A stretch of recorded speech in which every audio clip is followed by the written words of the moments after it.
এই প্রজন্ম তো মওলানা ভাসানীর নাম শুনেছে, কিন্তু তিনি কে ছিলেন তাও বলতে পারবে না।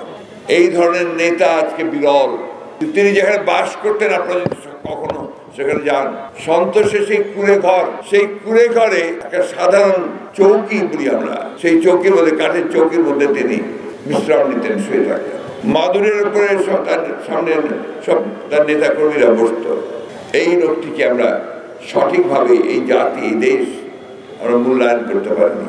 যে পরিচয় দিতে আমি ভালোবাসি, সাধারণ খেটে খাওয়া মানুষের নেতা, মজলুম জননেতা মওলানা আব্দুল হামিদ খান ভাসানীর ৪৮তম মৃত্যুবার্ষিকী উপলক্ষে আয়োজিত এই সভার সম্মানিত সভাপতি, ভাসানী অনুসারী পরিষদের সভাপতি জনাব রফিকুল ইসলাম বাবলু, মঞ্চে উপস্থিত আছেন মওলানা আব্দুল হামিদ খান ভাসানীর অনুসারী অনেক বিশিষ্ট নেতৃবৃন্দ এবং ব্যক্তিগণ।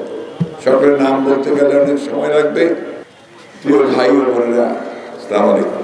মওলানা ভাসানী সম্পর্কে আলোচনা এত স্বল্প পরিসরে আর এত দৌড়ের মধ্যে সম্ভব নয়। মনে হয় তার প্রতি চরম অবিচার করা হচ্ছে।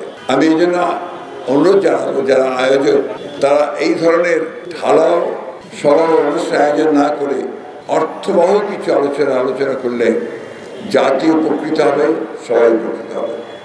কারণ আজকাল বেশিরভাগ মানুষ, এই প্রজন্ম তো মওলানা ভাসানীর নাম শুনেছে, কিন্তু তিনি কে ছিলেন তাও বলতে পারবে না। ওই কাজটা বোধহয় করা দরকার। মওলানা ভাসানীর নাম, তার কাজ, এটাকে আজকের প্রজন্মের কাছে তুলে ধরার জন্য কতগুলো মৌলিক কাজ করা প্রয়োজন। আমি বিশ্বাস করি ভাসানী অনুসারী পরিষদ তারা এই নামেই তাদের সংগঠন পরিচালনা করছেন। তারা এই বিষয়ে প্রয়োজনীয় উদ্যোগ গ্রহণ করবেন এবং সেখানে সর্বপ্রকার সহযোগিতা আমরা করব। ধন্যবাদ। মওলানা ভাসানী এই উপমহাদেশের ব্রিটিশ বিরোধী সংগ্রাম, লড়াই, পরবর্তীতে পাকিস্তানের বিরুদ্ধে সংগ্রাম, লড়াই এবং বাংলাদেশের স্বাধীনতা পরবর্তীকালে সত্যিকার অর্থে একটি গণতান্ত্রিক মানবিক একটি রাষ্ট্র গঠনের লড়াই সংগ্রাম করে গেছেন আমৃত্যু।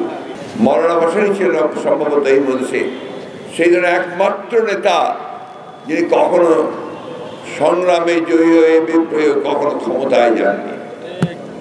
তার নেতৃত্বেই প্রথম পাকিস্তানের বিরুদ্ধে, সরকারের বিরুদ্ধে নির্বাচনে লড়াই করে, যুক্তফ্রন্টের মধ্যে লড়াই করে যুক্তফ্রন্ট ক্ষমতায় গেছে, তিনি ক্ষমতায় যাননি।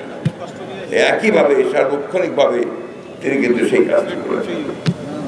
আমি মওলানা ভাসানী সম্পর্কে এই জন্য আজকে একটু দুটো কথা বড় লোক সম্পর্ক করতে পারছি না, যে মানুষটার সম্পর্কে আরো বেশি করে জোরে জোরে কথা বলা দরকার। এই ধরনের নেতা আজকে বিরল। আমাদের অনেক কথা আছে, স্মৃতি আছে, সেগুলো আজকে সময় নেই। তিনি যেখানে বাস করতেন, আপনারা কখনো সেখানে যান, সন্তোষে সেই কুড়ে ঘরে একটা সাধারণ চৌকি বলি আমরা, সেই চৌকির মধ্যে, কাঠের চৌকির মধ্যে তিনি বিশ্রাম নিতেন, শুয়ে থাকতেন। মাদুরের উপরে তার সামনে সব তার নেতা কর্মীরা বসত। এই লোকটিকে আমরা সঠিকভাবে এই জাতি, এই দেশ আমরা মূল্যায়ন করতে পারিনি। তাই আমি অনুরোধ করবো, তার যারা অনুসারী আছি আমরা, আসুন আমরা সবাই সমবেত প্রচেষ্টার মাধ্যমে তাকে নতুন প্রজন্মের সামনে আরো বেশি করে তুলি।